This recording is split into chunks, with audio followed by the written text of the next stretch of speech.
The Tomb Spawn. Evening had come from the desert into Farad, bringing the last stragglers of caravans. In a wine shop near the northern gate, many traveling merchants from outer lands, parched and weary, were refreshing themselves with the famed vintages of Euros. To divert them from their fatigue, a storyteller spoke amid the clinking of the wine cups. Great was Osaru, being both king and wizard. He ruled over half the continent of Zothique. His armies were like the rolling sands blown by the Simoom. He commanded the genii of storm and of darkness. He called down the spirits of the sun. Men knew his wizardry as the green cedars know the blasting of levin. Half immortal, he lived from age to age, waxing in his wisdom and power to the end. Thasidon, black god of evil, prospered his every spell and enterprise, and during his latter years he was companioned by the monster Nioth Korgai, who came down to earth from an alien world, riding a fire-maned comet. Osaru, by his skill in astrology, had foreseen the coming of Nioth Korgai. Alone he went forth into the desert to await the monster. In many lands people saw the falling of the comet, like a sun that came down by night upon the waste. But only King Osaru beheld the arrival of Nioth Korgai. He returned in the black moonless hours before dawn, when all men slept, bringing the strange monster to his palace, and housing him in a vault beneath the throne room, which he had prepared for Nioth Korgai's abode. Dwelling always thereafter in the vault, the monster remained unknown and unbeheld. It was said that he gave advice to Osaru, and instructed him in the lore of the outer planets. At certain periods of the stars, women and young warriors were sent down as a sacrifice to Nioth Korgai, and these returned never to give account of that which they had seen. None could surmise his aspect, but all who entered the palace heard ever in the vault beneath a muffled noise as of slow-beaten drums, and a regurgitation such as would be made by an underground fountain. And sometimes men heard an evil cackling, as of a mad cockatrice. For many years King Osaru was served by Nioth Korgai, and gave service to the monster in return. Then Nioth Korgai sickened with a strange malady, and men heard no more the cackling in the sunken vault, and the noises of drums and fountain mouths grew fainter and ceased. The spells of the wizard king were powerless to avert his death. But when the monster had died, Osaru surrounded his body with a double zone of enchantment, circle by circle, and closed the vault. And later, when Osaru died, the vault was opened from above, and the king's mummy was lowered therein by his slaves, to repose forever beside that which remained of Nioth Korgai. Cycles have gone by since then, and Osaru is but a name on the lips of storytellers. Lost now is the palace wherein he dwelt, and the city thereabout, some saying that it stood in Euros, and some in the empire of Sincor, where Yethlirium was later built by the Nimboth dynasty. And this alone is certain, that somewhere still, in the sealed tomb, the alien monster abides in death, together with King Osaru, and about them still is the inner circle of Osaru's enchantment, rendering their bodies incorruptible throughout all the decay of cities and kingdoms. And around this is another circle, guarding against all intrusion, since he who enters there by the tomb's door will die instantly, and will putrefy in the moment of death, falling to dusty corruption ere he strike the ground. Such is the legend of Osaru and Nioth Korgai. No man has ever found their tomb. But the wizard Namira, prophesying darkly, foretold many ages ago that certain travelers, passing through the desert, would some day come upon it unaware. And he said that these travelers, descending into the tomb by another way than the door, would behold a strange prodigy. And he spoke not concerning the nature of the prodigy, but said only that Nioth Korgai, being a creature from some far world, was obedient to alien laws in death as in life, and that which Namira meant, no man has yet guessed the secret. The brothers Milab and Marabak, who were jewel merchants from Ustaim, had listened raptly to the storyteller. "Now truly this is a strange tale," said Milab. "However, as all men know, there were great wizards in the olden days, workers of deep enchantment and wonder, and also there were true prophets, and the sands of Zothik are full of lost tombs and cities." "It is a good story," said Marabak, "but it lacks an ending. Prithee, O teller of tales, canst tell us no more than this? Was there no treasure of precious metals and jewels entombed with the monster and the king? I have seen sepulchres where the dead were walled with gold ingots, and sarcophagi that poured forth rubies like the gouted blood of vampires." "I relate the legend as my fathers told it," affirmed the storyteller. "They who are destined to find the tomb must tell the rest, if haply they return from the finding." Milab and Marabak had traded their store of uncut jewels, of carven talismans and small jasper and carnelian idols, making a good profit in Farad. Now, laden with rosy and purple-black pearls from the southern gulfs, and the black sapphires and winey garnets of Euros, they were returning northward toward Tassoon, with a company of other merchants on the long, circuitous journey to Ustaim by the Orient Sea. The way had led through a dying land. Now, as the caravan approached the borders of Euros, the desert began to assume a profound desolation. The hills were dark and lean, like recumbent mummies of giants. Dry waterways ran down to lake bottoms leprous with salt. Billows of gray sand were driven high on the crumbling cliffs, where gentle waters had once rippled. Columns of dust arose and went by like fugitive phantoms. Over all, the sun was a monstrous ember in a charred heaven.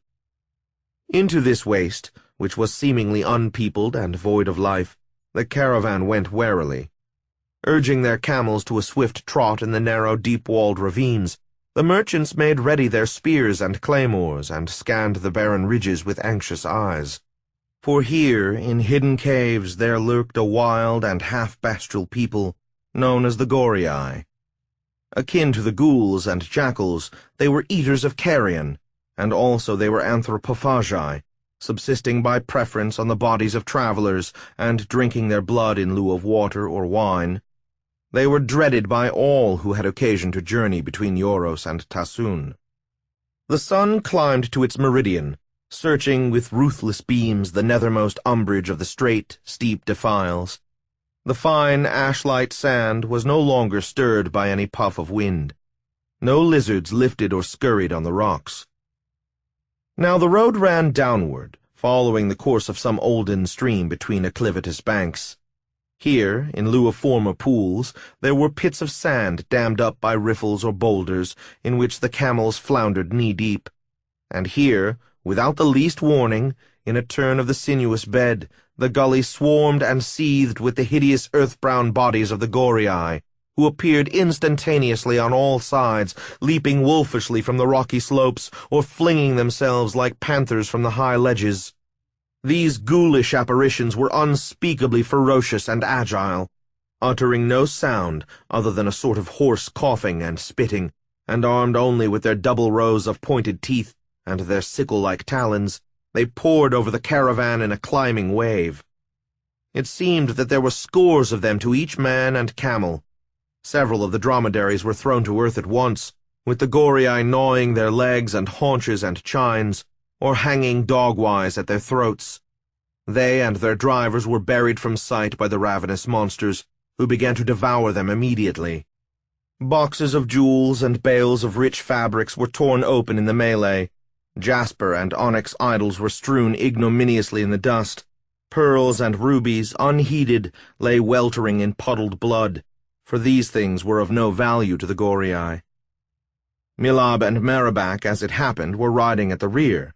They had lagged behind, somewhat against their will, since the camel ridden by Milab had gone lame from a stone bruise, and thus, by good fortune, they evaded the ghoulish onset. Pausing aghast, they beheld the fate of their companions, whose resistance was overcome with horrible quickness. The Gorii, however, did not perceive Milab and Merabak, being wholly intent on devouring the camels and merchants they had dragged down, as well as those members of their own band that were wounded by the swords and lances of the travelers. The two brothers, leveling their spears, would have ridden forward to perish bravely and uselessly with their fellows, but, terrified by the hideous tumult, by the odor of blood and the hyena-like scent of the Gorii, their dromedaries balked and bolted, carrying them back along the route into Euros. During this unpremeditated flight, they soon saw another band of the Gorii, who had appeared far off on the southern slopes and were running to intercept them. To avoid this new peril, Milab and Merabak turned their camels into a side ravine. Traveling slowly because of the lameness of Milab's dromedary, and thinking to find the swift Gorii on their heels at any moment, they went eastward for many miles with the sun lowering behind them, and came at mid-afternoon to the low and rainless watershed of that immemorial region. Here they looked out over a sunken plain, wrinkled and eroded, where the white walls and domes of some innominate city gleamed. It appeared to Milab and Merabak that the city was only a few leagues away. Deeming they had sighted some hidden tower of the outer sands, and hopeful now of escaping their pursuers, they began the descent of the long slope toward the plain. For 2 days, on a powdery terrain that was like the bituminous dust of mummies, they traveled toward the ever-receding domes that had seemed so near. Their plight became desperate, for between them they possessed only a handful of dried apricots and a water-bag that was 3/4 empty.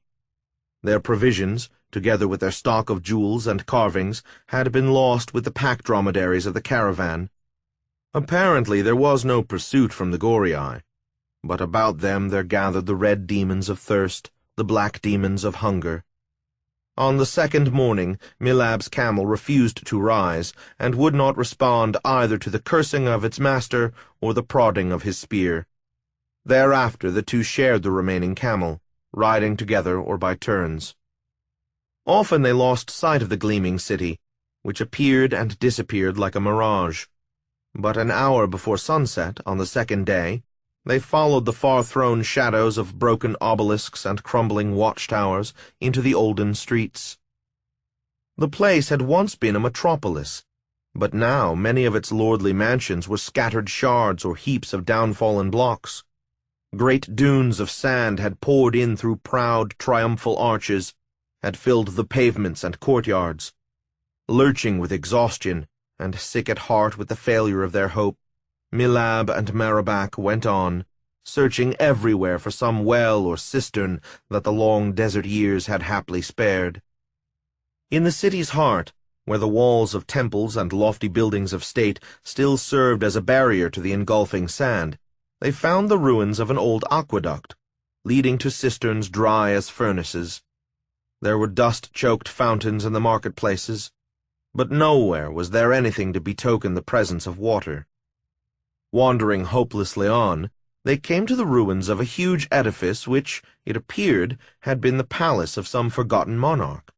The mighty walls, defying the erosion of ages, were still extant. The portals, guarded on either hand by green brazen images of mythic heroes, still frowned with unbroken arches. Mounting the marble steps, the jewelers entered a vast, roofless hall, where cyclopean columns towered as if to bear up the desert sky. The broad pavement flags were mounded with debris of arches and architraves and pilasters. At the hall's far extreme there was a dais of black-veined marble, on which presumably a royal throne had once reared. Nearing the dais, Milab and Merabak both heard a low and indistinct gurgling, as of some hidden stream or fountain that appeared to rise from underground depths below the palace pavement. Eagerly trying to locate the source of the sound, they climbed the dais. Here a huge block had fallen from the wall above, perhaps recently, and the marble had cracked beneath its weight, and a portion of the dais had broken through into some underlying vault, leaving a dark and jagged aperture. It was from this opening that the water-like regurgitation rose, incessant and regular as the beating of a pulse. The jewelers leaned above the pit and peered down into webby darkness, shot with a doubtful glimmering that came from an indiscernible source. They could see nothing. A dank and musty odor touched their nostrils, like the breath of some long-sealed reservoir. It seemed to them that the steady fountain-like noise was only a few feet below in the shadows, a little to one side of the opening. Neither of them could determine the depth of the vault.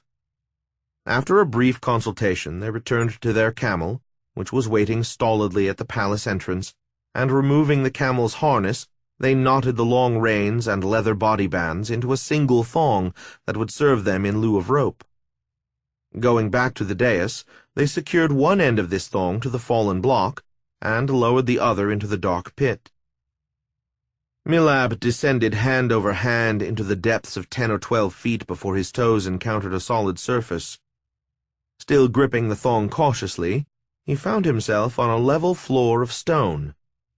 The day was fast waning beyond the palace walls, but a wan glimmer was afforded by the hole in the pavement above, and the outlines of a half-open door, sagging at a ruinous angle, were revealed at one side by the feeble twilight that entered the vault from unknown crypts or stairs beyond. While Marabak came nimbly down to join him, Milab peered about for the source of the water-like noise. Before him, in the undetermined shadows, he discerned the dim and puzzling contours of an object that he could liken only to some enormous clepsydra or fountain surrounded with grotesque carvings. The light seemed to fail momently. Unable to decide the nature of the object, and having neither torch nor candle, he tore a strip from the hem of his hempen burnous, and lit the slow-burning cloth, and held it aloft at arm's length before him. By the dull, smoldering luminance thus obtained, the jewelers beheld more clearly the thing that bulked, prodigious and monstrous, rearing above them from the fragment-littered floor to the shadowy roof. The thing was like some blasphemous dream of a mad devil. Its main portion or body was urn-like in form, and was pedestaled on a queerly tilted block of stone at the vault's center. It was palish and pitted with innumerable small apertures. From its bosom and flattened base, many arm-like and leg-like projections trailed in swollen nightmare segments to the ground, and two other members, sloping tautly, reached down like roots into an open and seemingly empty sarcophagus of gilded metal, graven with weird archaic ciphers that stood beside the block. The urn-shaped torso was endowed with two heads. One of these heads was beaked like a cuttlefish, and was lined with long oblique slits where the eyes should have been. The other head, in close juxtaposition on the narrow shoulders, was that of an aged man, dark and regal and terrible, whose burning eyes were like balas rubies, and whose grizzled beard had grown to the length of jungle moss on the loathsomely porous trunk.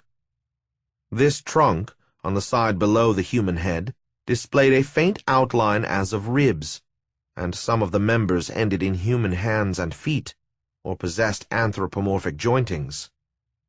Through heads, limbs, and body there ran recurrently the mysterious noise of regurgitation that had drawn Milab and Marabak to enter the vault.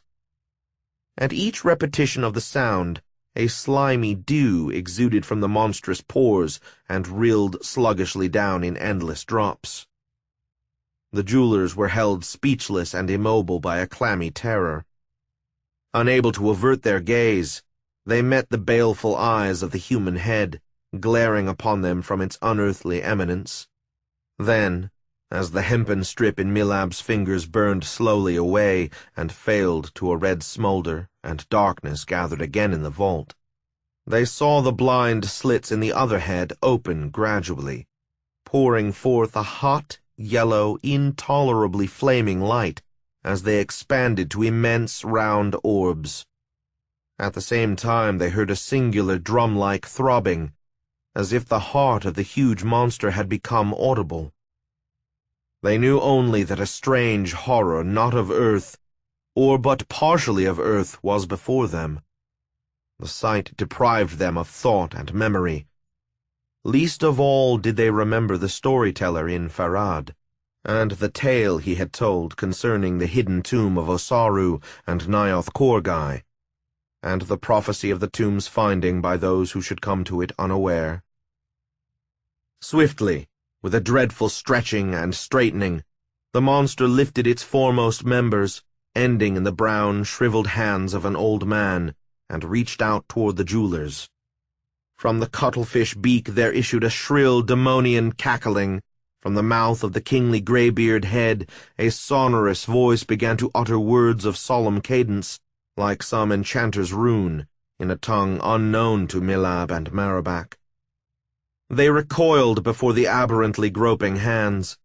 In a frenzy of fear and panic, by the streaming light of its incandescent orbs, they saw the anomaly rise and lumber forward from its stone seat, walking clumsily and uncertainly on its ill-assorted members. There was a trampling of elephantine pads, and a stumbling of human feet inadequate to bear up their share of the blasphemous hulk. The two stiffly sloping tentacles were withdrawn from the gold sarcophagus, their ends muffled by empty jewel-sewn cloths of a precious purple, such as would be used for the winding of some royal mummy. With a ceaseless and insane cackling, a malign thundering as of curses that broke to senile quavers, the double-headed horror leaned toward Milab and Marabak. Turning, they ran wildly across the roomy vault. Before them, illumined now by the pouring rays from the monster's orbits, they saw the half-open door of somber metal whose bolts and hinges had rusted away, permitting it to sag inward. The door was of cyclopean height and breadth, as if designed for beings huger than man. Beyond it were the dim reaches of a twilight corridor. 5 paces from the doorway, there was a faint red line that followed the chamber's conformation on the dusty floor. Marabak, a little ahead of his brother, crossed the line. As if checked in mid-air by some invisible wall, he faltered and stopped. His limbs and body seemed to melt away beneath the burnous. The burnous itself became tattered as with incalculable age. Dust floated on the air in a tenuous cloud, and there was a momentary gleaming of white bones where his outflung hands had been. Then the bones too were gone, and an empty heap of rags lay rotting on the floor. A faint odor as of corruption rose to the nostrils of Milab. Uncomprehending, he had checked his own flight for an instant. Then, on his shoulders, he felt the grasp of slimy, withered hands. The cackling and muttering of the heads was like a demon chorus behind him. The drum-like beating, the noise of rising fountains, were loud in his ears. With one swiftly dying scream, he followed Marabak over the red line. The enormity that was both man and star-born monster, the nameless amalgam of an unearthly resurrection, still lumbered on and did not pause. With the hands of that Osaru who had forgotten his own enchantment, it reached for the 2 piles of empty rags. Reaching, it entered the zone of death and dissolution which Osaru himself had established to guard the vault forever. For an instant, on the air, there was a melting as of misshapen cloud, a falling as of light ashes. After that the darkness returned, and with the darkness, silence. Night settled above that nameless land, that forgotten city, and with its coming the Goriai, who had followed Milab and Marabak over the desert plain. Swiftly they slew and ate the camel that waited patiently at the palace entrance. Later, in the old hall of columns, they found that opening in the dais through which the jewelers had descended. Hungrily they gathered about the hole, sniffing at the tomb beneath. Then, baffled, they went away, their keen nostrils telling them that the scent was lost, that the tomb was empty, either of life or death.